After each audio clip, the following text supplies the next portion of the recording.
પ્રશ્ન 1. સ્મરણ એટલે ભૂતકાળના અનુભવો અર્થમય બને એ રીતે વર્તમાન પરિસ્થિતિમાં પુનઃ જાગૃત કરનારી પ્રક્રિયા. આ કોણે કહ્યું છે? સાચો જવાબ એ. બર્નહાર્ટ અને વિલિયમ જેમ્સ. પ્રશ્ન 2. સ્મૃતિ એવી માનસિક પ્રક્રિયા છે કે જેના દ્વારા વ્યક્તિ પોતાની શીખેલી માહિતીઓને પોતાના જીવનકાળમાં ધારણ કરીને રાખે છે.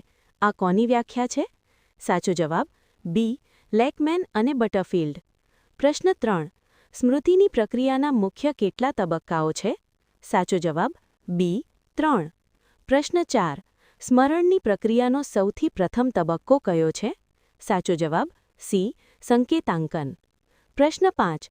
સંકેતાંકન થયેલી માહિતીની જાળવણી કે સંચય થવાની પ્રક્રિયાને શું કહે છે?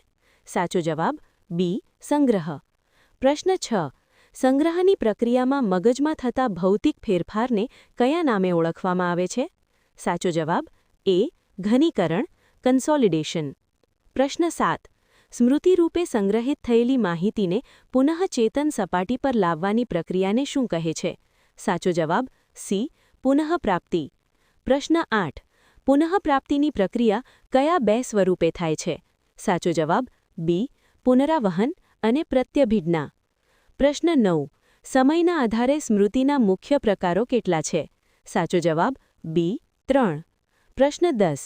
કઈ સ્મૃતિમાં માહિતી માત્ર 1 સેકન્ડ કે તેથી ઓછા સમય માટે જ સંગ્રહિત થાય છે? સાચો જવાબ એ. સાંવેદનિક સ્મૃતિ. પ્રશ્ન 11. આંખ દ્વારા જોયેલી માહિતી કઈ સ્મૃતિમાં જાય છે? સાચો જવાબ બી. દૃશ્ય પ્રતિમા સંબંધી સ્મૃતિ. 12. ટૂંકા ગાળાની સ્મૃતિ એસટીએમ નો સમયગાળો આશરે કેટલો હોય છે? સાચો જવાબ બી. 20 થી 30 સેકન્ડ. પ્રશ્ન 13. કઈ સ્મૃતિને તાત્કાલિક સ્મૃતિ ઇમિડિયેટ મેમરી પણ કહેવામાં આવે છે? સાચો જવાબ સી. ટૂંકા ગાળાની સ્મૃતિ. પ્રશ્ન 14. મનોવૈજ્ઞાનિક જ્યોર્જ એ મિલરે ટૂંકા ગાળાની સ્મૃતિની મર્યાદા દૂર કરવા કઈ પ્રયુક્તિ દર્શાવી છે? સાચો જવાબ એ. સામૂહિકરણ, ગ્રુપિંગ. પ્રશ્ન 15. જ્યોર્જ મિલરે માહિતી યાદ રાખવા માટે કયો અંક જાદુઈ આંકડો દર્શાવ્યો છે? સાચો જવાબ બી. 7 ± 2 એટલે કે 7. પ્રશ્ન 16. લાંબા ગાળાની સ્મૃતિ એલટીએમ માં માહિતીનો સંગ્રહ કેટલા સમય સુધી થાય છે? સાચો જવાબ સી. લાંબા સમય સુધી કે કાયમ માટે. પ્રશ્ન 17. એન્ડલ ટુલવિંગે 1972માં લાંબા ગાળાની સ્મૃતિને કેટલા ભાગમાં વહેંચી છે? સાચો જવાબ બી. 3. પ્રશ્ન 18. આપણા પોતાનો જીવનકાળમાં બનેલી ઘટનાઓ કે પ્રત્યક્ષ અનુભવોનો સંગ્રહ કઈ સ્મૃતિમાં થાય છે? સાચો જવાબ બી. ઘટનાત્મક સ્મૃતિ. પ્રશ્ન 19. રોજબરોજની વસ્તુઓ, ભાષા, નિયમો અને સિદ્ધાંતોનું જ્ઞાન કઈ સ્મૃતિમાં સંગ્રહિત થાય છે? સાચો જવાબ એ. અર્થાત્મક સ્મૃતિ. પ્રશ્ન 20. સાયકલ ચલાવવી, તરવું કે કમ્પ્યુટર ચલાવવું એ કઈ સ્મૃતિનું ઉદાહરણ છે? સાચો જવાબ સી. રીતિલક્ષી સ્મૃતિ. પ્રશ્ન 21. ગોલ્ડાર્ડના મત મુજબ વિસ્મરણ એ સ્મૃતિનું કેવું અંગ છે? સાચો જવાબ સી. નિષેધક અંગ.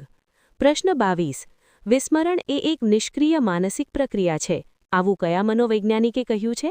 સાચો જવાબ એ. એબિંગહોસ. પ્રશ્ન 23. વિસ્મરણ એ એક સક્રિય માનસિક પ્રક્રિયા છે. આ કોનું માનવું છે?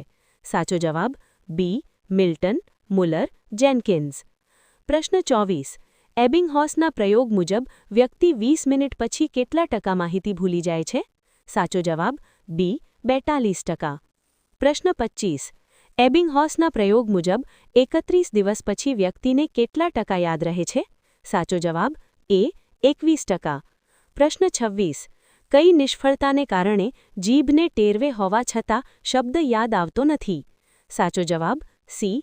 પુનઃપ્રાપ્તિની નિષ્ફળતા. પ્રશ્ન 27. જીભને ટેરવે સ્મૃતિ ટીઓટી નો ખ્યાલ કયા મનોવૈજ્ઞાનિકે આપ્યો હતો? સાચો જવાબ બી. એન્ડલ ટુલવિંગ 1974. પ્રશ્ન 28. નિકર્સન અને એડમ્સે કયા સિક્કાની આકૃતિ દોરવાનો પ્રયોગ કર્યો હતો? સાચો જવાબ સી. પેની. પ્રશ્ન 29. કોઈ પણ બાબત શીખ્યા પછી મગજને ઈજા થાય કે ઇલેક્ટ્રિક શોક અપાય તો કઈ નિષ્ફળતા ઊભી થાય છે? સાચો જવાબ બી. સંગ્રહની નિષ્ફળતા. પ્રશ્ન 30. સ્મૃતિ અવરોધના મુખ્ય કેટલા પ્રકાર છે? સાચો જવાબ એ. 2. પ્રશ્ન 31. પહેલા શીખેલી માહિતી નવી માહિતી શીખવામાં અડચણ ઊભી કરે તો તેને કયો અવરોધ કહેવાય? સાચો જવાબ એ. પૂર્વક્રિયા અવરોધ. પ્રશ્ન 32. નવું શીખેલું જ્ઞાન જૂની માહિતી યાદ કરવામાં અડચણરૂપ બને તો તેને કયો અવરોધ કહેવાય? સાચો જવાબ બી. અનુક્રિયા અવરોધ. પ્રશ્ન 33. સ્મૃતિ સુધારવા માટે માહિતીને ચોક્કસ વર્ગમાં જેમ કે ફળ, શાકભાજી, રંગ વગેરેમાં વહેંચીને યાદ રાખવાની રીતને શું કહે છે? સાચો જવાબ સી. ગોઠવણી. પ્રશ્ન 34. કોઈ પાઠ કે વિષયને સંપૂર્ણ રીતે શીખી લીધા બાદ પણ તેનો મહાવરો ચાલુ રાખવામાં આવે તો તેને શું કહેવાય? સાચો જવાબ બી. અતિશિક્ષણ, ઓવરલર્નિંગ. પ્રશ્ન 35. સળંગ આખો દિવસ વાંચવાને બદલે વચ્ચે વચ્ચે આરામ લઈને વાંચવાની પદ્ધતિ કઈ છે? સાચો જવાબ એ. અંતરીકૃત પદ્ધતિ, સ્પેસ્ડ પ્રેક્ટિસ. પ્રશ્ન 36. સળંગ પદ્ધતિ કરતાં કઈ પદ્ધતિથી સ્મૃતિ વધુ સારી રહે છે? સાચો જવાબ એ. અંતરીકૃત પદ્ધતિ. પ્રશ્ન 37. વાંચેલા પાઠને ચોપડી બંધ કરી મનમાં ને મનમાં યાદ કરવો તેને શું કહેવાય? સાચો જવાબ બી. મનન. પ્રશ્ન 38. એ.આઈ. ગેટ્સના 1917ના મત મુજબ અભ્યાસના કુલ સમયમાંથી કેટલા ટકા સમય મનન પાછળ ફાળવવો જોઈએ? સાચો જવાબ સી. 80%. પ્રશ્ન 39. મેઘધનુષ્યના 7 રંગો યાદ રાખવા માટે જાનીવાલી પીનારા શબ્દ બનાવવો એ કઈ પ્રયુક્તિ છે? સાચો જવાબ એ. પ્રથમ અક્ષર પ્રયુક્તિ. પ્રશ્ન 40. સ્મૃતિ સુધારવા માટેની PQRST પદ્ધતિ કયા મનોવૈજ્ઞાનિકોએ આપી?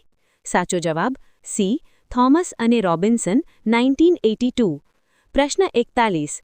PQRST પદ્ધતિમાં પીનો અર્થ શું થાય છે? સાચો જવાબ બી. પ્રિવ્યૂ, પૂર્વદર્શન. પ્રશ્ન 42. PQRST પદ્ધતિમાં ક્યુનો અર્થ શું થાય છે? સાચો જવાબ સી. ક્વેશ્ચન, પ્રશ્ન. પ્રશ્ન 43. PQRST પદ્ધતિમાં આરનો અર્થ શું થાય છે? સાચો જવાબ એ. રીડ, વાંચન. પ્રશ્ન 44. PQRST પદ્ધતિમાં એસનો અર્થ શું થાય છે? સાચો જવાબ સી. સેલ્ફ રેસિટેશન, સ્વપઠન, મનન.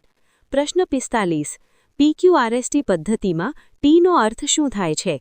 સાચો જવાબ બી. ટેસ્ટ, કસોટી. પ્રશ્ન 46. ટૂંકા ગાળાની સ્મૃતિમાં વિસ્મરણ થવાનું મુખ્ય કારણ શું હોય છે? સાચો જવાબ એ. સ્મૃતિચિહ્નોનો નાશ થવો. પ્રશ્ન 47. કઈ સ્મૃતિમાં કોઈ પણ પ્રકારના સંકેતોનો ઉપયોગ કર્યા વગર મૂળ સ્વરૂપમાં માહિતીનો સંગ્રહ થાય છે? સાચો જવાબ સી. સાંવેદનિક સ્મૃતિ. પ્રશ્ન 48. કોઈ મિત્રને જોતાં જ તેનું નામ યાદ આવી જવું એ સ્મૃતિની કઈ પ્રક્રિયા છે? સાચો જવાબ એ. પ્રત્યભિજ્ઞા. પ્રશ્ન 49. પુનરાવહન, રીકોલ કરતાં કઈ પ્રક્રિયા સરળ છે? સાચો જવાબ બી. પ્રત્યભિજ્ઞા. પ્રશ્ન 50. ટૂંકા ગાળાની સ્મૃતિ STM અને લાંબા ગાળાની સ્મૃતિ LTM વચ્ચેનો મુખ્ય તફાવત શેનો છે?